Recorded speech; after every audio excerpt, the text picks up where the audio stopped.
Olá.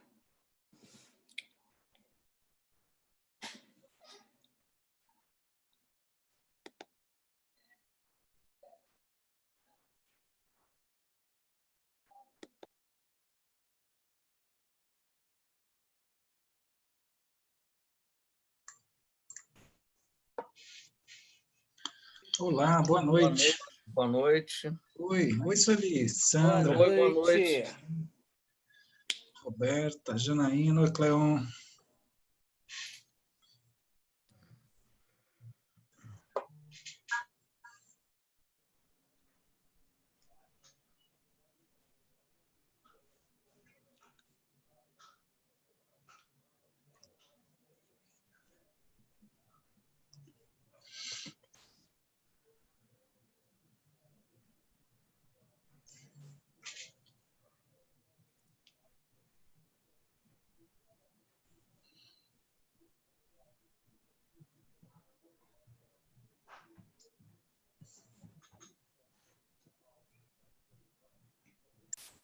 Você possa nos oferecer aí algumas palavrinhas, tá?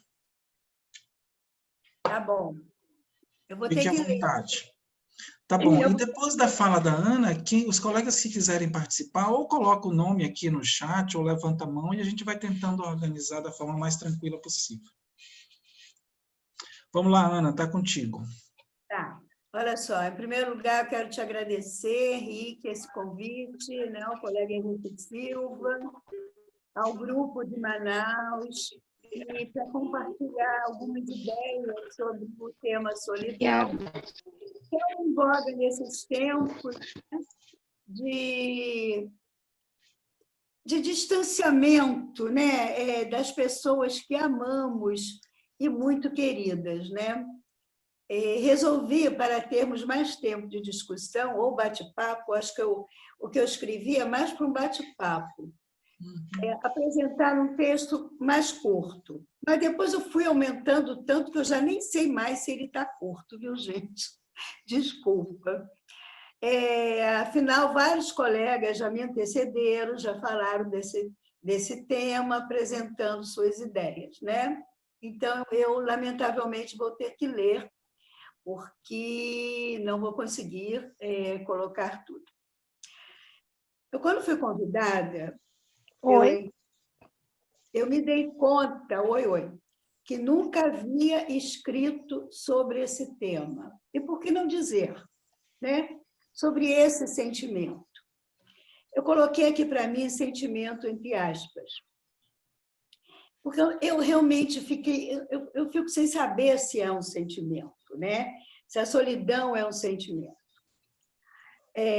Muito embora eu tenha imediatamente lembrado do texto Sentimento de Solidão, da Melanie Klein, escrito em 59, se não me engano, e onde ela aponta que quanto mais rígido o superego, maior o sentimento de solidão. Porque suas rigorosas exigências aumentam e as ansiedades depressivas e paranoides, que isso fazia parte do arcabouço teórico dela, né? Falar de ansiedades depressivas e paranoides. Ela também nos diz que, conquanto o sentimento de solidão possa diminuir ou aumentar pelas influências externas, ele nunca pode ser completamente eliminado, porque a tendência para a integração, assim como o processo, brotam de fontes internas que continuam operante vida afora. E eu creio que nós deveríamos levar em conta essas palavras de Klein. Contudo, como eu gosto de fazer umas coisas assim modernas, mais engraçadas, eu sei lá, eu fui ao Google buscar outros ensinamentos mais modernos. Por que não? Né? Por que não ir ao Google? E aí eu não fui buscar num dicionário, como hoje cedo a nossa querida Sandra Bácara nos contou. E vejam só o que eu encontrei no Google. Solidão é um sentimento no qual uma pessoa sente uma profunda sensação de vazio e isolamento. A solidão é mais do que o sentimento de querer uma companhia ou querer realizar alguma atividade ou com outra pessoa, não porque simplesmente se isola, mas porque os seus sentimentos precisam de algo novo que as transforme. Com este senhor, o Google, sim, ele nos assenhora. É curioso que eu tenho se falado muito no Google e eu tenho ouvido falar a Google, né? A Google, que é a empresa, né? Alguma coisa assim, tipo no feminino, né? Mas ele nos assenhora, ou ela nos assenhora. Ainda bem. Tem alguém que está com o microfone aberto. Precisa fechar o microfone. Eu tomei conhecimento também que um dos primeiros usos da palavra solitário está na tragédia Coriolanus, de William Shakespeare, escrita em 1608. Gente, uma curiosidade, e é verdade que eu vou contar a vocês. Eu quase escrevi Coriolanus, de tão tomada que a gente está com o tal, né, do vírus corona, né? Impressionante. Outra condição que pude pesquisar é solitude, que seria o estado de privacidade de uma pessoa, não significando propriamente estado de solidão. Pode representar o isolamento e a reclusão, voluntários ou impostos, porém não diretamente associados ao sofrimento. Solidão e solitude podem representar a alegria e a dor de estar sozinho. As pessoas que meditam, elas fazem isso. Muitos se isolam em espaços onde não costumam ter companhias ou parceiros. O colega Sérgio Gomes me apontou num dos últimos encontros que tivemos, que solitude é um conceito anterior ao conceito descrito por Winnicott. De certa forma, eu desconhecia solitude. Ele pôde me mostrar que esse conceito existe há muito tempo. Curiosamente, percebi que até então, particularmente, não havia entrado em contato com a dor da solidão. Digo a dor porque sempre respeitei e cuidei da minha própria solidão. Não permiti que ela fosse maculada. Ela teria que ter condições apropriadas e ser respeitada. Algum tipo de defesa maníaca? Sei lá, não importa.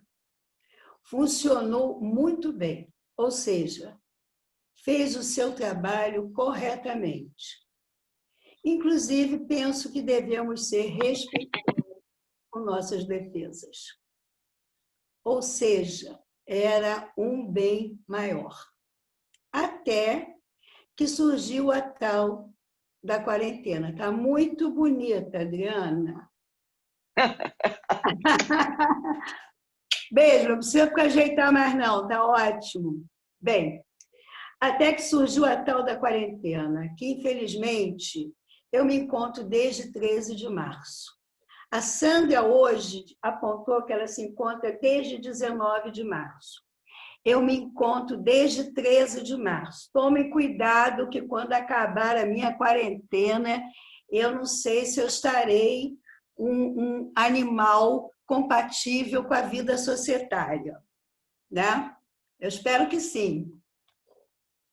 Eu tenho muitos amigos que me fazem sentir uma pessoa querida. Imagino que seja verdadeiro, porque não teria nada a oferecer diferente da minha amizade. consideração e carinho.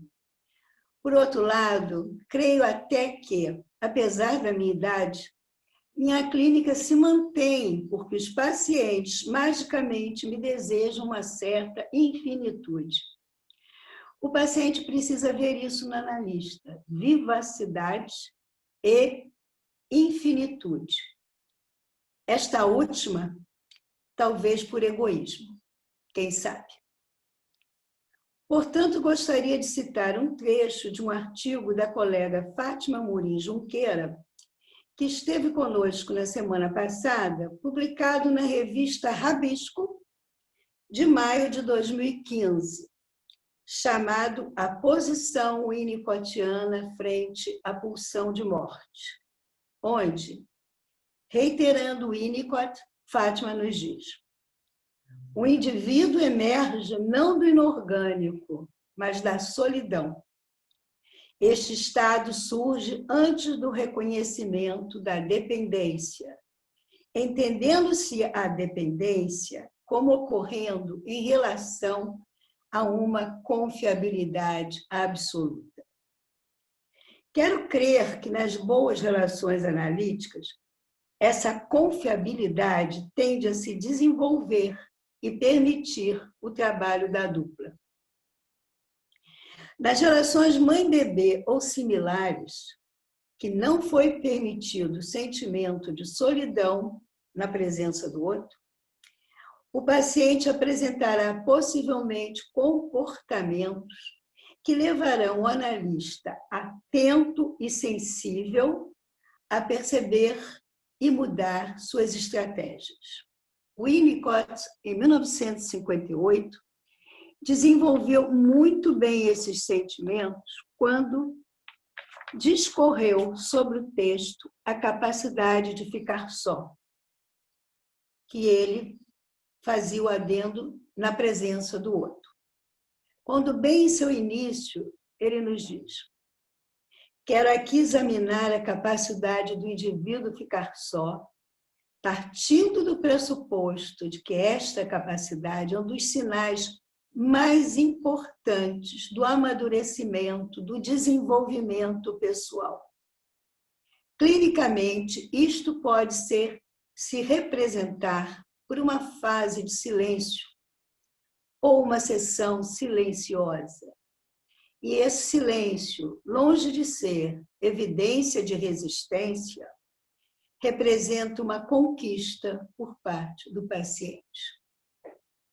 Uma parte da fala de Antônio Ávila, nosso querido Totonho, há poucos dias, no encontro organizado pelo não menos querido Joaquim Jorge, e apontado no WhatsApp por Denile T, diz que a capacidade de estar só é solidão sofisticada e que, apesar de consolidada, ela segue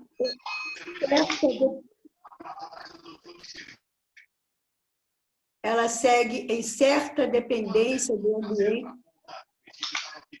Oi, tem o microfone aberto. Continua ou não, Henrique? Pode continuar, Ana, já está fechado. Ah, tá.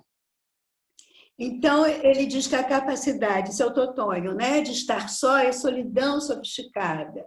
E que, apesar de consolidada, ela segue certa dependência do ambiente que precisa ser regada.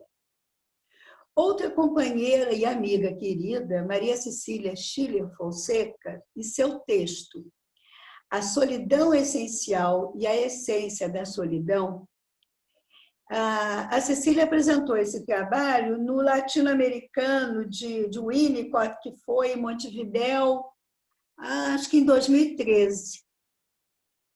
Diz que o entendimento de Winnicott é que o estado de solidão essencial é o ponto de partida do processo de amadurecimento transpassado por integrações sucessivas determinadas pela continuidade do ser. E mais, que o silêncio não deve ser compreendido como resistência. e sim como um direito que o paciente tem. E para isto é necessário que o terapeuta possa estar em contato com a sua própria solidão essencial e que a possa suportar. Eu já tive a oportunidade de apontar um fragmento clínico que permitiu elaborar um conceito sobre self, desenvolvido no texto A Experiência Estética Intermediária, o self transicional ou self em transicionalidade. Conceito este que me orgulho de ter elaborado e que diz: o self transicional é o produto de uma gradual diferenciação da dupla mãe-bebê, quando está a dupla permeada no espaço intermediário da experiência e gradualmente vai dando lugar a dois sujeitos com suas próprias subjetividades. A seguir, o fragmento que, na época, me levou a pensar e desenvolver esse conceito. A paciente deitada, algumas vezes virava a cabeça como se estivesse em dúvidas sobre minha atenção. Usei todas as interpretações que havia aprendido na época nas supervisões com analistas mais experimentados. Até que numa sessão reagi de forma inapropriada e com certa irritação, disse: eu estou aqui, eu estou viva, não morri. Foi quando, depois de alguns minutos em silêncio, quase insuportáveis para o meu jeito de ser, a paciente me conta algo desconhecido para mim. Quero lembrar a vocês que nós já trabalhávamos juntas há muito tempo, em sessões de 4 vezes semanais. E esta situação nunca havia sido trazida. Então, ela me conta que sua mãe tivera uma gravidez anterior, cujo feto morreu já numa gestação bem avançada, ou foi natimorto. Atualmente, eu não me lembro bem. E que costumava acordá-la para saber, né? Isso foi contado a ela, é claro, se estava viva ou morta. Eu acredito que o bom sentimento de solidão não foi permitido. E mais tarde eu vi num filme com a Shirley MacLaine, e que ela fazia isso com a bebê, com a filha dela. Mas mais tarde, o filme é posterior a essa situação. Eu entendo que na clínica, com nossos pacientes, essa questão da solidão ou da impossibilidade da solidão, ela vai aparecer bastante, caso fiquemos atentos à repetição de alguns momentos advindos da relação mãe-bebê. Inclusive, trabalhei muitos anos como supervisora do curso da observação da relação mãe-bebê, e eu tive a oportunidade, lamentavelmente, de constatar muitos bebês solitários. É muito triste e verdadeiro. Mas a impossibilidade da solidão, gente, também é muito grave. Se eu estou me repetindo um pouco, tenho a impressão que vale a pena. Eu não poderia terminar essa conversa sem falar de um grande parceiro. Certa feita, dando um curso com meu querido amigo José Alteral, num congresso brasileiro de psicanálise, pudemos saudavelmente, e agora, saudosamente, discordar sobre a palavra tédio. Eu antevi a necessidade do estado de tédio que a vida moderna não mais permitia às crianças e adolescentes de uma certa camada social. Era uma profusão de atividades que não permitiam a boa solidão. No momento atual, as famílias estão aprendendo a se conhecer e compartilhar afetos. Assim, de certa forma, viva a pandemia. Uma pequena poesia. Que a minha solidão me sirva de companhia, que eu tenha coragem de me enfrentar, que eu saiba ficar com nada. E mesmo assim, me sentir como se estivesse plena de tudo. Também encontrei no Google, viu? E mais, todos os animais vivem no presente, os humanos não. Daí inventaram a esperança. Que bom, né?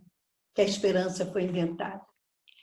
Essa frase eu ouvi num filme, viu, da Netflix, que está muito em voga entre os cinéfilos, que eu estou pensando em acabar com tudo, que eu estou precisando ver esse filme mais umas 5 vezes, porque eu gostei muito, mas eu não entendi quase nada. Mas isso não é muito diferente, não. Eu às vezes, não entendo quase nada de um filme, mas, no entanto, eu gosto. Não, né? A gente não precisa gostar só daquilo que a gente entende, né? Uma forma de ver, né? Então, já que eu falei em esperança, os humanos inventaram a esperança porque eles não vivem só no presente. Aí, vou lembrar da esperança tão bem formulada por Winnicott, principalmente quando fala que a característica da tendência antissocial é a energia que ela dá à criança para voltar a um tempo em que havia esperança. E esse tempo que havia esperança foi antes de sofrer as angústias impensáveis. Bernard Stiegler, filósofo de esquerda francês, morto recentemente, mês passado, usando sua experiência prisional, ele era um ex-presidiário, considerou que era bastante importante usarmos a solidão a que o vírus nos obriga para tomar um outro rumo nas nossas sociedades. Assim ele nos diz: o atual confinamento deveria ser uma oportunidade para uma reflexão ampla sobre a possibilidade e a necessidade de mudarmos as nossas vidas. Deveria ser uma oportunidade para reavaliarmos o silêncio e os ritmos em que vivemos, em vez de nos curvarmos à velocidade com que essas coisas aparecem. Termos uma prática parcimoniosa, irracional dos meios de comunicação e percebermos que todos esses dispositivos que vêm de fora distraem o homem de ser um homem. Isso me foi enviado por Francisco Orban, que atualmente é um psicólogo, escritor, poeta, que atualmente ele mora em Portugal, e ele é filho da querida deputada socialista morta, em 2007, da Eleoneida Studart.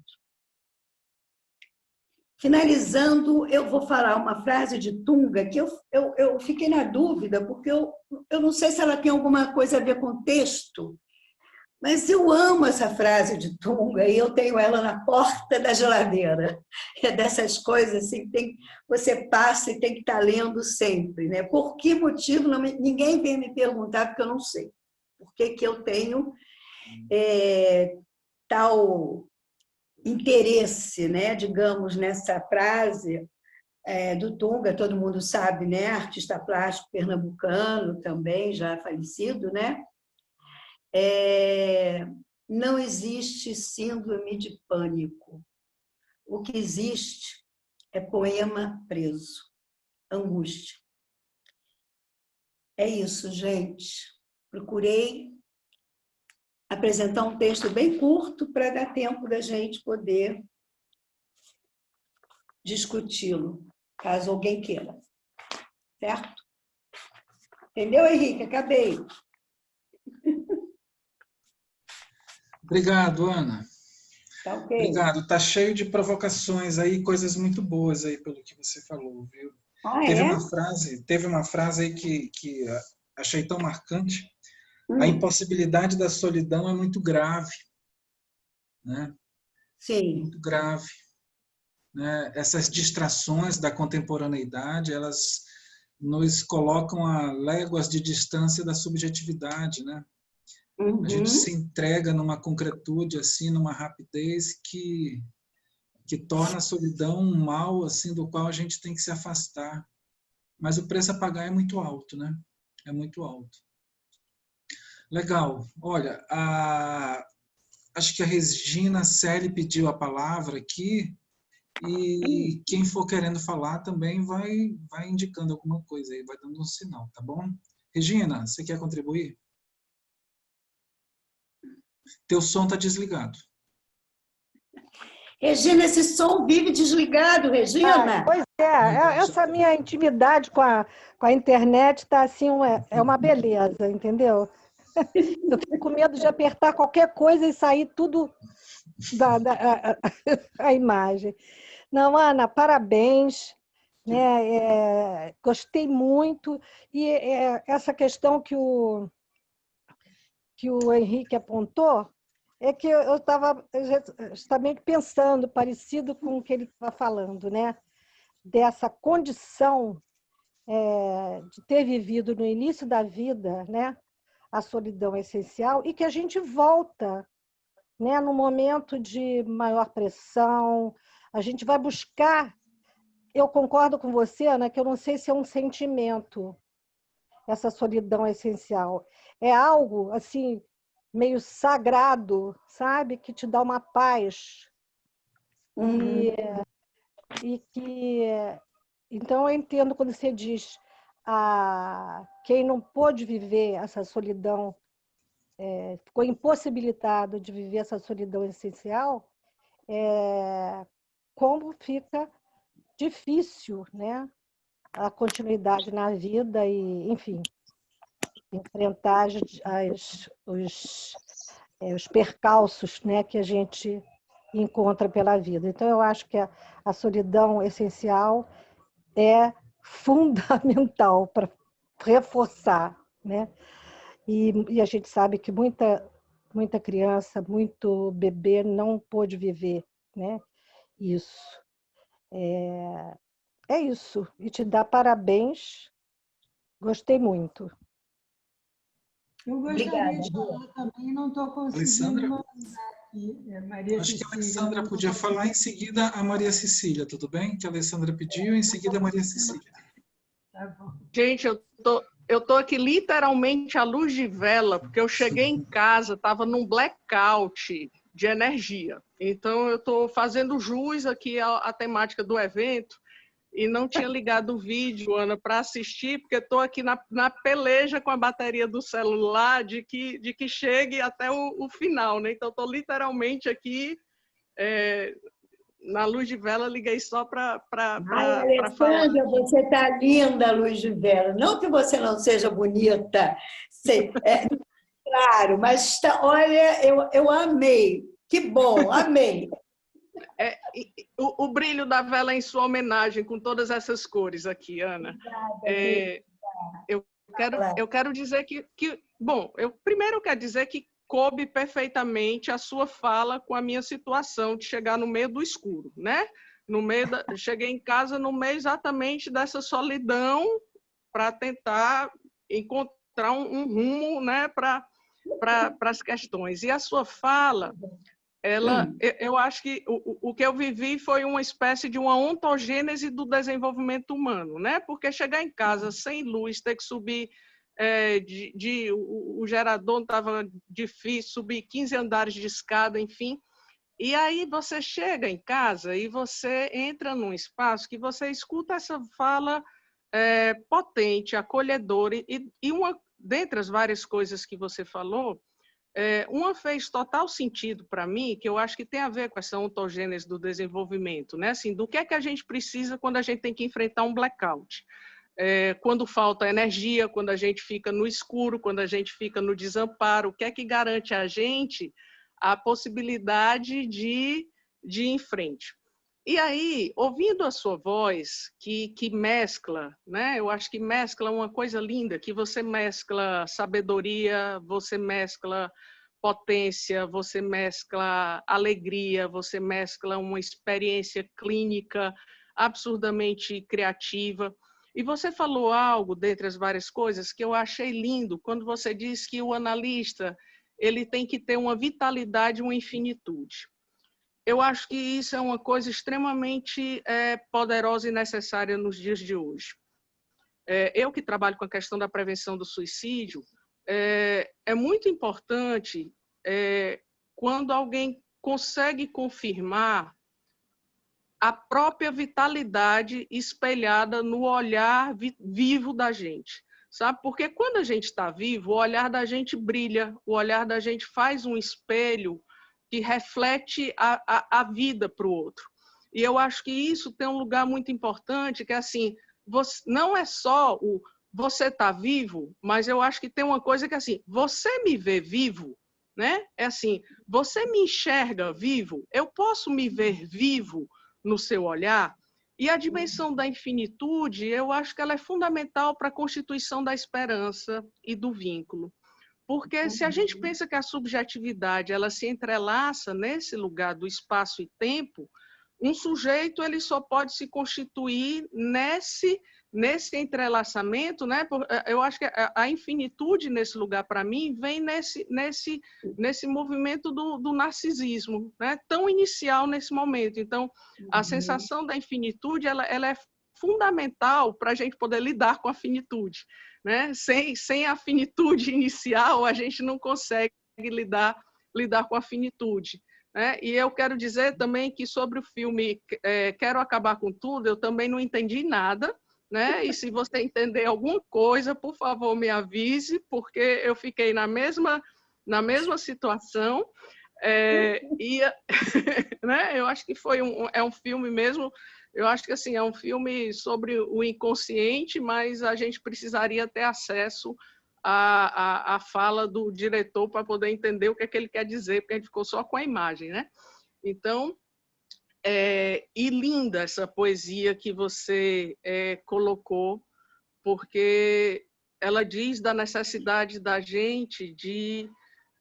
um dos fatores, né? Nas últimas pesquisas sobre suicídio, um dos fatores que leva de uma tentativa a um ato consumado está relacionado com o embrutecimento. Então, a dimensão criativa ela é realmente fundamental para a vida, porque ela nos conecta ao outro, ela nos conecta a nós mesmos, e eu acho que não só o Pânico é um poema preso na garganta, mas eu acho que a gente precisa aprender a lembrar o Winnicott quando ele fala da importância do viver criativo. Nós precisamos reencontrar esses espaços potentes da criatividade, porque esse é o espaço humano, por excelência, é o espaço dos encontros, por excelência. E aí eu faço minha reverência ao que você mantém de criatividade, de potência, nesse jogo lindo da articulação da vida com a palavra, com a tua experiência, com o sonho, com o acalanto, né? E a gente precisa da experiência dos sábios para poder iluminar os caminhos. Então, muitíssimo obrigada, Ana. Ai, eu é que agradeço, né, Alessandra? Essas palavras todas maravilhosas. Você é poeta aqui, é você, né? Você realmente é excelente, está maravilhosa, né? Nessa coisa aí, né? Com essa vela aí, então, olha, ficou, fechou, né? Agora, você trouxe vitalidade, eu falei vivacidade, e a vitalidade é o que permite a vivacidade. Eu gostei, eu vou acrescentar. Olha, muito obrigada, Alessandra, muito obrigada. Você me deixou assim, cheia de si, muito prosa. Beijo grande, querida. Obrigada, hein? Maria Cecília, depois a Maria de Fátima. Tá? Então, Ana, gostei muito do que você falou. Vou pegar uma carona um pouco na Alessandra e em você, no que você desenvolveu aí. Lembrando que uma das coisas que o Winnicott coloca como função do analista, a primeira que ele coloca é estar vivo. Então, eu acho que você exatamente pegou essa situação de dizer ao seu paciente, olha, eu estou vivo, estou aqui. Você pode ficar aí tranquila, né? Porque eu estou viva. Você pode viver a sua solidão, né? Que é um tema que me interessa muito desde muito tempo, né? Que eu acho que é uma das constituintes principais até de todo o tratamento analítico. Quer dizer, o paciente chegar a poder estar só, porque estar só também é adquirir a própria subjetividade, a própria individualidade. Quer dizer, eu sou dono de mim mesmo, tomar posse de si mesmo. E eu é que vou cuidar de mim, vou cuidar da minha vida. Então, eu acho que isso só pode ser vivido, né, quando não foi vivido. Você lembrou muito, né, a coisa da relação mãe-bebê, né, que a gente vê coisas muito primárias ali, né, se constituindo, né, a gente observa, né. Eu acho que você pegou muito isso, quer dizer, as pessoas que vão buscar um tratamento, que estão em busca disso, que não conseguiram viver, tem que encontrar esse analista que, como você, né, está viva, e até se irritar, né? Quer dizer, porque você se irritou, né? Talvez o ideal fosse não se irritar, mas o se irritar eu acho que não tem o menor problema, né? Porque o mais importante de tudo é para você dizer, eu estou viva, eu estou viva. Então, você pode estar com você, eu estou com você, né? Quer dizer, porque eu acho que isso é o caminho exatamente para poder assumir a própria solidão, a própria subjetividade, o próprio caminho, que ninguém pode fazer por ninguém, né? Somos, vamos dizer, copilotos, somos aliados, mas o paciente constrói a própria vida. E a gente tem que estar ali para ele fazer isso, para ele assumir, né, a própria solidão, que é muito doloroso, né? Mas que eu acho cada vez mais como uma das metas essenciais do tratamento bem-sucedidos. Obrigado, Ana, foi muito, muito bom. E obrigado por ter me citado, lembrado desse trabalho, que eu gosto muito desse tema. Obrigada. Parabéns. Obrigada, Maria Cecília. Maria Cecília, gente, é que eu citei aqui o trabalho que ela apresentou lá em Montevidéu, no Latino-Americano de Winnicott, que teve lá, e que é um trabalho realmente muito denso. Cecília, esse trabalho está publicado? Olha, eu acho que não. Não sei se teve alguma coisa naquele congresso, não sei se teve. Tá. Não me lembro, já foi tanto tempo, eu também já não estou mais. Mas, olha, se não está, é um trabalho que merece realmente uma publicação, porque a gente precisa ter acesso a ele, né? Ele é muito importante. Muito obrigada por você ter me enviado. Gente, eu vou contar uma coisa que eu não sei se eu devo. A Maria Cecília, que eu chamo de Cecilinha, ela é minha madrinha de casamento e madrinha de meu filho. A gente se conhece há muitos e muitos anos, né? Exatamente. É muitos anos, desde o ano passado, eu acho, alguma coisa assim. Uma coisa assim, desde o ano muito passado. Caminhamos muito juntos. Saímos de correntes diferentes e caminhamos para o Winnicott, mais ou menos, eu em São Paulo, você no Rio, mas fomos indo, né? Fomos chegando. Né? Exatamente. Exatamente, isso é fantástico, isso é fantástico. Você falou uma coisa muito interessante. Nós viemos de outras correntes, de alguma forma. Eu nunca fui de corrente nenhuma. Eu, quando peguei alguma corrente, eu me acorrentei mesmo com o Winnicott, né? Mas você não, né? Você chegou ao Winnicott e realmente... como isso é importante. Olha, muito obrigada, adorei suas palavras, foi muito bom, adorei sua presença também. Aí agora... Parabéns. Tudo bom? Foi ótima a sua apresentação. Citei também seu trabalho, eu não disse que eu ia citar? Obrigada por ter citado. É uma honra. Deixa eu te falar. Eu ia falar algumas coisas que já foram faladas. Eu ia falar... Você falou da vivacidade, né? Que tem que ser do analista como da mãe, né? O Winnicott fala isso, né? De estar vivo. E se não tiver a vivacidade da mãe, esse bebê não pode se ver também, né? No espelho, né? A mãe não vai, se for uma mãe deprimida, ela não vai espelhar essa vida para a criança, né? Outra coisa que eu pensei, que eu acho que já falaram, da criança que você falou, né, que a mãe não deixava dormir, eu já presenciei isso também uma vez, há muitos anos atrás, eu fiquei muito numa festa, uma mãe com um bebê de 6 meses, 7 meses, dormindo no carrinho, o afilhado dela que fazia aniversário, ela não pôde sair de perto para ir cantar o parabéns, no mesmo ambiente, né, porque precisava ficar olhando, acordando a criança a todo momento. É uma interrupção, né, o que o Winnicott fala, interrupção na continuidade de ser, né? É uma criança que não vai, ela própria não vai ter alcançado essa capacidade de estar só. E talvez essa mãe também não tenha alcançado, né? A mãe precisa da criança mostrar a vivacidade o tempo todo para ela, porque ela não, parece que não está muito viva, né? Sozinha. Era isso que eu ia falar. Não, mas no caso, a mãe havia perdido não sei se foi no final da gravidez ou se foi um natimorto. Ela perdeu a criança, o bebê da gravidez. Por alguma coisa dela, Pode ter sido outra, né? Essa mamãe que eu vi, ela não deixava essa criança dormir, a criança tinha que estar acordada, tinha que rir para ela. Se tivesse acordado, estaria viva e ela teria certeza que estaria viva.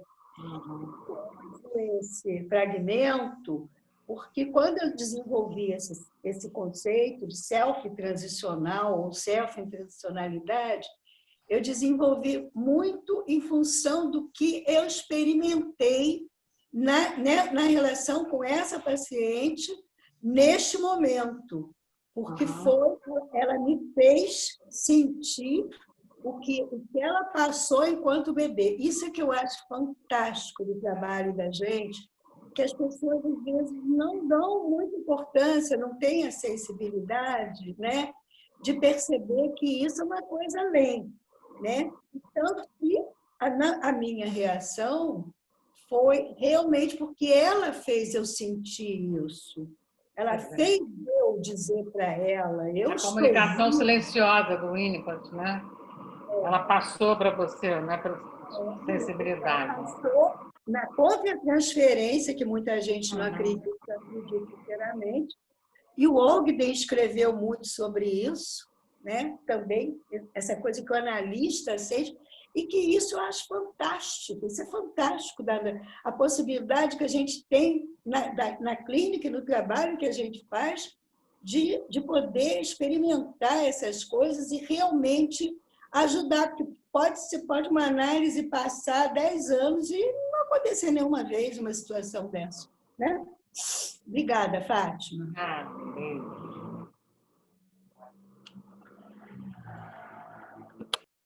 Mais alguém, Henrique?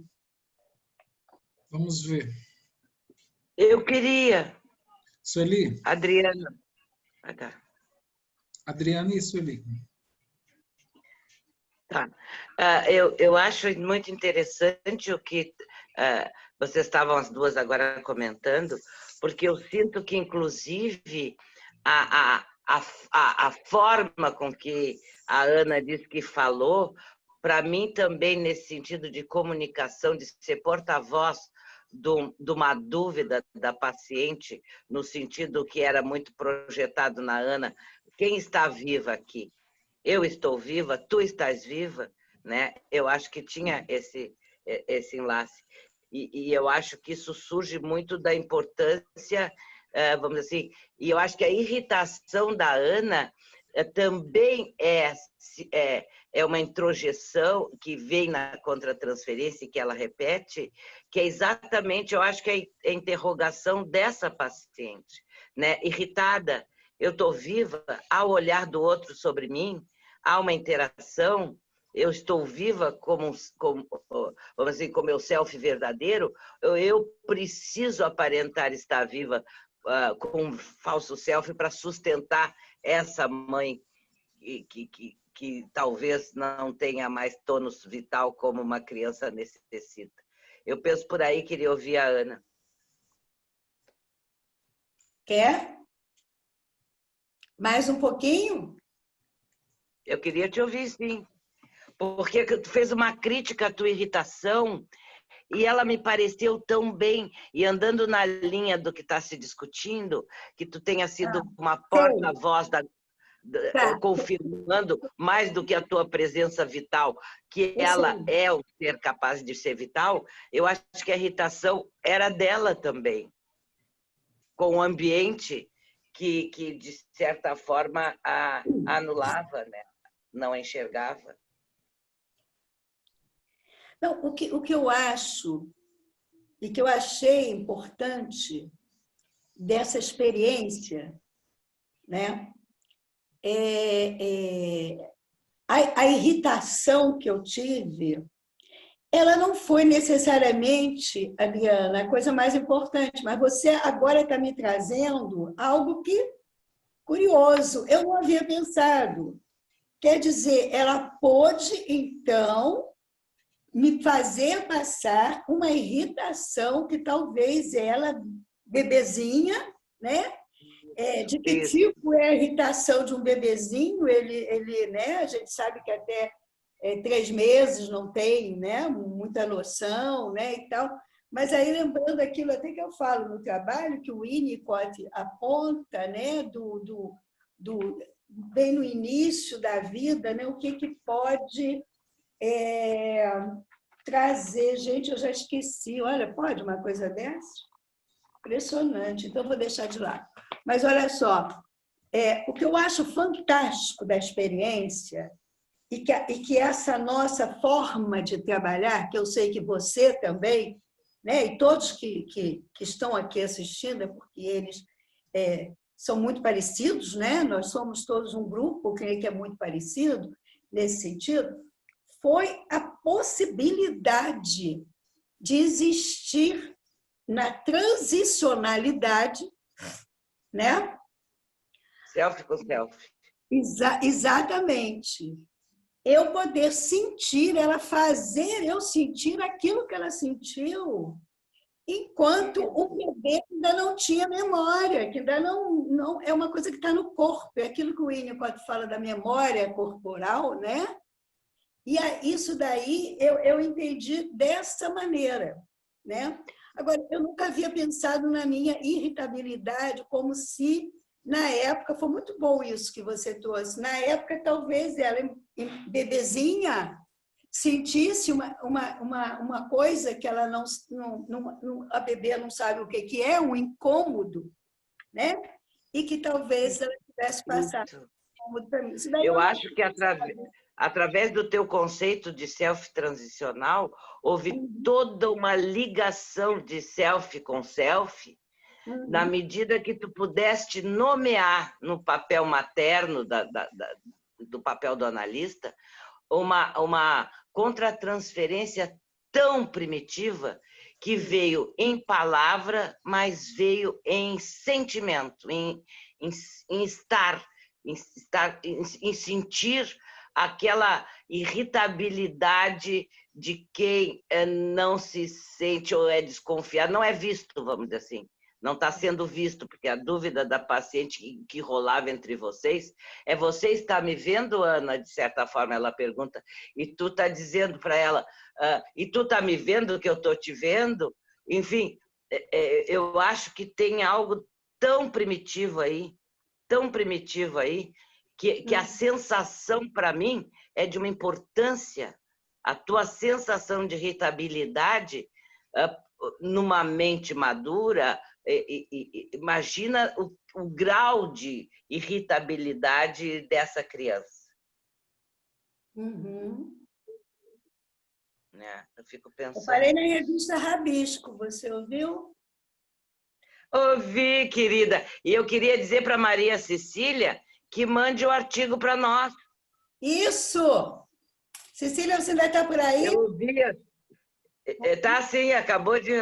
Eu lembrei, se não está publicado, ou se está publicado há muito tempo, Cecília, a Rabisco existe para isso, para nós podermos publicarmos nossas ideias, e se vem com elogio da Ana, e eu sei também da tua competência por outras fontes, eu acho que é um artigo muito importante para a gente editar. Obrigada, Adriana. Mando sim, vai ser um prazer. Eu vou ver se ele foi publicado. Acho que não, mas eu mando. Tá, mas mande igual. Tá bom, obrigada. Obrigada. Vocês duas. Obrigada, Adriana. Nada, querida, é um prazer estar contigo. Sueli? Também te amo Posso falar? muito, viu, Adriana? Sei, essa mulher falando que eu amo essas mulheres todas, eu vou ver se eu deixo você entrar um homem aqui na nossa turma. Estou só passando a palavra. Então, não, tudo bem, fala. Sueli. Vai, Henrique. Ana, Ah, oi. Sueli. Isso. Muito bom o que você trouxe. Eu vi como uma dança, né, que vai da clínica à poesia, muito seu estilo de criatividade, gostei muito. Mas eu parei na esperança, né? Porque você trouxe a esperança, e trouxe a esperança via a vitalidade que você trouxe e a vivacidade que você acrescentou, que alguém falou, né? Acho que foi a Fátima, não sei, Maria Cecília, talvez. Mas... Não, eu falei vivacidade. E a Alessandra vivacidade, falou vitalidade, é o contrário. Muito. Tá. De qualquer forma, muito importante você trazer o sentimento, o conceito de esperança, né? Que o Winnicott traz em tudo, eu acho que ele traz em tudo que ele fala, né? Mas que as pessoas, muitas pessoas que são, enfim, estudiosas de Winnicott não percebem, né? É uma diferença que ele faz muito grande entre diversos autores, né? Que é muito importante para nós, né, analistas. Mas nós estamos numa época de confinamento, né? Como você mesma disse, março, né? E você e eu, estamos fazendo o confinamento absoluto, vamos dizer assim, né? Mas uma boa maioria das pessoas não está conseguindo fazer, né? Não está fazendo. Eu queria te escutar um pouco a respeito disso e da ligação da capacidade de estar só com essa atitude que nós estamos vendo da população, que não é só brasileira, né? No mundo inteiro está ocorrendo isso, e a esperança, quer dizer, como é que você junta esse coquetel todo, né? O que você vê assim, com a sua intuição, que é fantástica? Não, obrigada pela lisonja da minha intuição, mas acontece o seguinte, às vezes, Sueli, você sabe disso, porque a gente fala quase todo dia, né? No Zap, às vezes eu tenho muita raiva dessas pessoas. Eu não queria nem falar dessas pessoas. Mas eu acho importante, né? É o que a gente está vivendo. Pois é, dessas pessoas que não conseguem, né? Eu devo ter pessoas até na minha família, porque eu tenho gente jovem na minha família, né? Mas que não conseguem ficar em casa, né? E, digamos assim, não consegue até usufruir da tal solidão essencial, né? Porque algo aconteceu. Quando eu falo da minha, digamos, do meu debate com o Otteral, que o Otteral via que o tédio como algo que não é, que, enfim, como a maioria das pessoas vê o tédio, e eu disse, como eu disse, saudavelmente, agora saudosamente, eu discordei dele. O tédio é necessário. Então, o que aconteceu é que há uns tempos que o tédio não podia acontecer, aquela coisa do adolescente, do pré-adolescente, de querer ficar na cama, e ali, aí com a televisão ligada, sei lá o quê. As mães não deixavam, os pais não deixavam, então era uma avalanche de atividades. Tem que fazer futebol, menino tem que fazer futebol, tem que fazer isso, tem que fazer vôlei, tem que fazer inglês, tem que fazer isso. Claro, é necessário, mas acontece que as famílias estavam colocando seus filhos para fora de casa o tempo todo. E se habituaram a isso. Sim. E agora está acontecendo uma situação que até a Sandra Bácara trouxe, que está acontecendo o contrário. As famílias não estão aguentando os seus filhos dentro de casa. Né? Agora, essas pessoas que a gente tem aqui no Rio de Janeiro, em alguns lugares e tal, que vão para a rua, que tem que ir para os bares, extremamente irresponsáveis, porque elas... Mas não são só os jovens, né? Não, mas grande maioria. Tem idosos também indo para a rua, né? Mas não vão para os bares, não estão indo para a rua por causa dos bares. Mas vão. Mas uma irresponsabilidade muito grande, porque essas pessoas, isso é muito comentado, elas voltam para casa não sei se é grande maioria, mas muitos têm idosos em casa. E aí, por que nós estamos, né, experimentando dessa maneira? E realmente eu não queria apontar isso daí, mas a gente tem uma direção política lamentável de uma pessoa que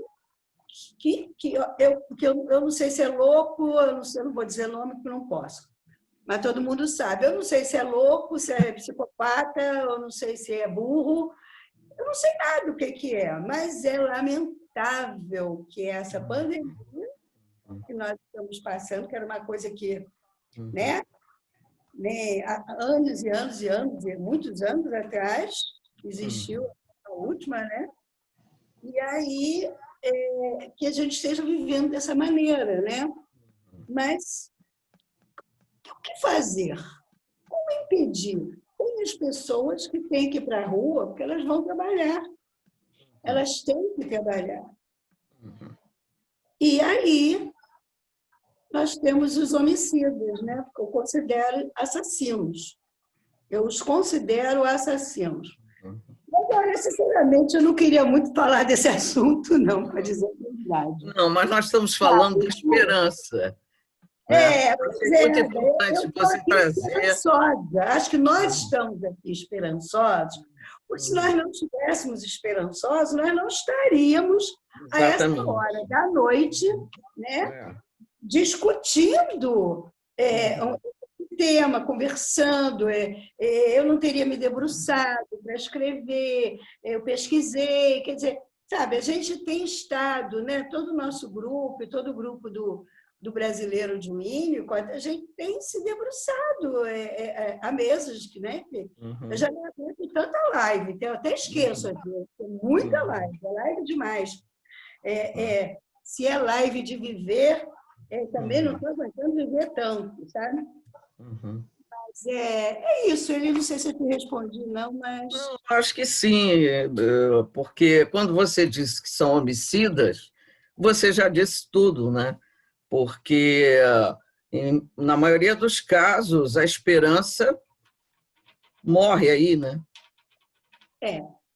Né? Eles até estão matando a esperança, né? Exatamente. É isso aí que você está falando. Ou então, já está morta dentro deles. Né? Não sei de quê. Obrigada, Ana. Obrigada, Sueli, obrigada a você. Foi você que disse que gostou da poesia. Eu achei essa poesia no Google. Eu fiz questão de colocar que eu achei no Google, porque eu quis dizer, olha, a vida moderna é assim, né? Não quer dizer que eu não leia, eu leio, vocês sabem, eu leio, que eu tenho trabalhos publicados, essa coisa toda, né? Que eu dou aula e tal, mas eu quis, sabe, colocar o Google, a Google, que outro dia eu vi que eles chamam pelo feminino, né? Que deve ser sei lá o quê. Su, você está muito bonita, gostei. Obrigada. Modelo pandemia. Sandra? Oi, Sandrinha. Aninha, mais uma vez te agradecer, querida. É sempre tão bom te ouvir. E uma coisa que não tinha me dado conta de manhã, né? Que quando eu falei da coisa da família, do quanto essa... Aliás, Tintim. Opa! Eu estava aqui me escondendo para tomar meu vinho, pomba. Eu falei, a Ana não vai aparecer com o vinho dela. Mas eu já apareci, já é a segunda vez. Eu disse para o Henrique que eu ia tomar vinho. Pois é, por isso que eu vim também. Eu falei com você, vou te acompanhar.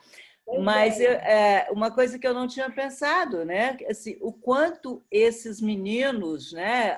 A Mari perguntou a coisa do adolescente de manhã, o quanto essas crianças, esses adolescentes, ou estão vivendo um excesso de tédio, ou não estão podendo vivenciar o tédio, né? E o quanto isso deve estar ocasionando aquela confusão que eu trouxe de manhã no universo familiar. Como é que os nossos, principalmente os adolescentes, né, estão com o excesso do virtual que a gente está vendo viver, mas sem a possibilidade do tédio. Eu fiquei pensando isso depois que você falou, que eu acho que é uma coisa interessante, uma coisa adoecedora, né? Obrigada por ter lembrado isso. O Teral não concordou muito comigo, não, quando eu trouxe isso. Eu concordo. Ele estava falando do tédio como doença, né? E aí nós discordamos, né? Ai, que saudade dele, né, Sandra? Nem fala. Muita saudade. É isso, gente. Henrique, tem mais alguém? Henrique? Não, acho que... Oi, o Cleon. Oi, Ana. Cleon. Oi, Cleon. Cleon. Oi, antes fala. de você falar, deixa eu só dar um aviso, aproveitar que está todo mundo aqui. Queria já deixar o convite aberto para todo mundo. Estou divulgando aí, mas já queria aproveitar que vocês fazem parte do grupo mesmo, são os que mais nos acompanham. Mas, assim, agradecer muito a presença de vocês em nome da comissão aqui do 15º Encontro, do percurso. A gente está tentando ocupar esse espaço que ficou um pouquinho vazio aí, com a ausência, né, do nosso encontro. Mas já aproveitar para convidar para amanhã, né, vamos ter 2 novos encontros com 2 queridos, né, lá do Rio Grande do Sul, de Porto Alegre, a Denise pela manhã às 11, o Cleon à noite às 20 horas, né, um horário mais cedo que o da Ana, 20 horas, e no sábado 2 queridos também de São Paulo, né, o Antônio pela manhã, Antônio Ávila, às 11 e às 15, no sábado à tarde, a Silvia Lobo. Bom, para a gente encerrar as nossas conversas, pelo menos por enquanto. Cleon, vai lá. Ok, Henrique, te agradecer aí, estamos de alguma forma juntos nesses dias que estaríamos juntos. Ontem, eu e o Joaquim estávamos ouvindo o Carvajal falando sobre essa coisa da enxurrada de lives e nós nos vendo por telas. E acho que a gente nos chapamos numa tela em 2D quando estamos com saudade do 3D, né? E eu acho que a gente está carente de 3D, né? Carente de se encontrar em 3 dimensões. Mas, Ana, não sei qual foi essa tua divergência em relação ao Teral. O Teral sempre falava sobre um encontro do Winnicott com pastores anglicanos em que ele falou que se uma pessoa te falar, né, e tu começar a sentir tédio, talvez tu estejas precisando de tratamento psiquiátrico. Ele estava se referindo a uma citação, né, do Winnicott.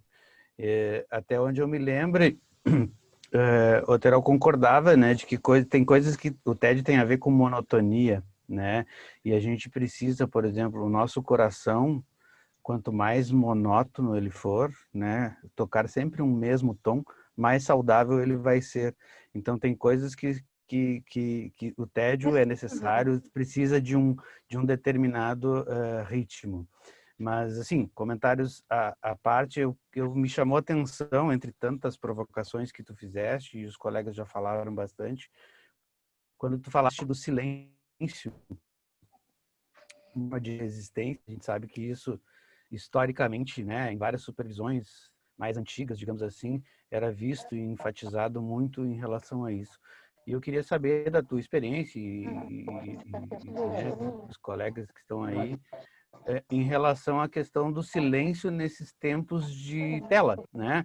Porque o silêncio, às vezes, ele pode ser entendido como a tela travou, faltou energia, faltou conexão, né? Então, assim, se tu chegou a pensar em alguma coisa em relação à questão do silêncio, né? Nos tempos atuais ou nos atendimentos atuais, em relação a esse contraponto que tu fizeste da questão de que não necessariamente, eu sempre achei que não significava resistência, abandonei pelo menos 2 supervisores kleinianos por justamente discordar disso. Discordar de quê? Do analista não suportar o silêncio ou... Não, de simplificar que o silêncio é resistência, né? Ah, certo. Certo.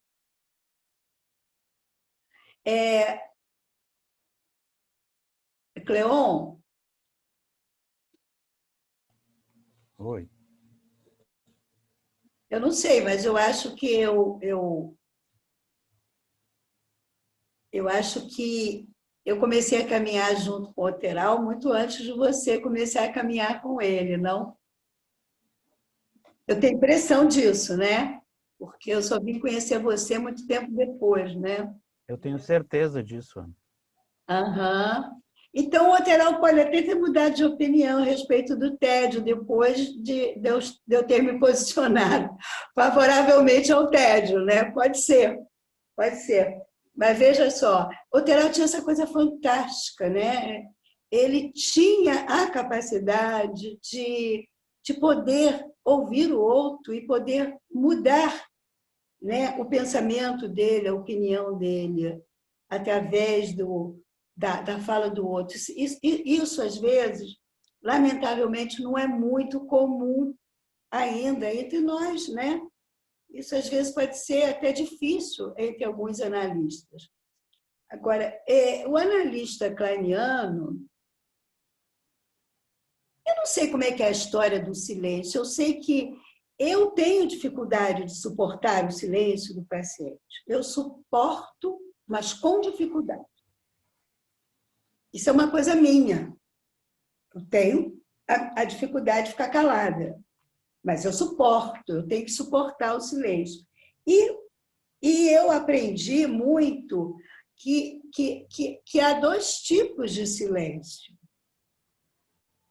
Há um silêncio que talvez você tenha realmente, que te cause o incômodo e que você talvez tenha que se posicionar em relação a esse silêncio, e tem esse silêncio que o Winnicott, aí o aprendi mesmo foi com o Winnicott, né? Que é um silêncio que ele é um silêncio de crescimento, é um silêncio de alguém que está podendo ficar em silêncio. E essa situação clínica da minha paciente, essa situação é muito antiga. Essa vinheta clínica é muito antiga, né? E o que me passa é que ali eu aprendi muita coisa. E realmente a gente aprende na clínica, não é no livro. O livro serve para você pegar aquela teoria e escrever um trabalho bonitinho, porque se você não bota a teoria, né? Um dos últimos trabalhos que eu escrevi, eu comecei com Freud, fui para Winnicott, e chegou um dado momento que eu disse assim, olha, eu não vou poder ficar com esses autores, eu vou ter que ir adiante, pegar uma coisa mais moderna, mas você se sente um pouco obrigado a falar alguma coisa. Porque, aliás, Freud realmente falou praticamente tudo, é verdade. Só que ele falou dentro das limitações do tempo dele, mas o Freud falou praticamente tudo. E eu agora estou estudando Ferencz, eu estou vendo que realmente o Winnicott bebeu muito daquela água, né? E aproveitou bem também, foi muito bom, né? Mas eu sei que eu não estou te respondendo, porque você me fez pensar, você começou com essa questão do Otteral, mas realmente o Otteral, né, ele tinha essa capacidade de poder ouvir o outro. Quem sabe ele me ouviu a respeito do TED, mas que nós dois, dando um curso no Congresso Brasileiro de Psicanálise, uma sala cheíssima, não era por minha causa, era para ele, né? E aí foi muito bom eu poder pensar diferente dele, né? E eu penso assim, calcada também em alguém que eu já li, né? Que eu não tirei isso. Eu não sou uma pessoa de tirar assim, ter tanto, né? Eu li. Eu sei até em quem que eu li, que eu não lembro o nome dele. É o inglês. Mas é que eu li há muito tempo, que foi seguidor de Winnicott também. Mas eu não sei o que mais você perguntou. Estou meio preocupada aqui com a hora, eu não sei quando que acaba. Não, era isso mesmo. Me sinto contemplado aí nas tuas respostas e obrigado. Tá bom, obrigada a você. Paola, estou te vendo, Paola. Estou aqui, Ana, estou te ouvindo, estou achando uma delícia. Obrigada. Eu aprendi muito contigo, a Ana foi minha professora na formação, fiz um ED com ela. E mesmo a gente estando nessa tela de 2 dimensões, é impressionante como você atravessa essa tela, Ana. Opa! Obrigada, Paola. Muito obrigada. Nossa, que agradecer muito. elogio. Obrigada. Muito bom te ouvir. Obrigada. Obrigada mesmo. Gostei. Quer falar? A Frânio? Ana. A Frânio quer falar. Falar que só dá adeus para mim, a Frânio. Ana, deixa eu só falar uma coisinha. Pode falar, Fátima, depois eu falo. Eu acho que você estava falando de um livro que chama Tédio, Cócegas e estou esquecendo. É uma pessoa que leu Winnicott que escreveu esse livro. É Tédio, Cócegas, eu esqueci agora o outro nome. Eu tenho esse livro. Então, Ana, queria te dar um abraço, agradecer, né? A noite com você, a gente fica realmente não se sentindo solitário, né? Está faltando vinho aqui comigo, mas também queria, né, cumprimentar o Henrique pela persistência dele, né, nesse trabalho todo, não nos deixou na mão, né? A gente estaria aí no Amazonas agora, no Amazonas em chamas, né? Mas a gente estaria aí abraçando todo mundo, né? Então, acho que foi uma noite muito gostosa, uma noite de comemoração. Seria a noite que a gente sairia para beber e dançar, né? Sexta-feira.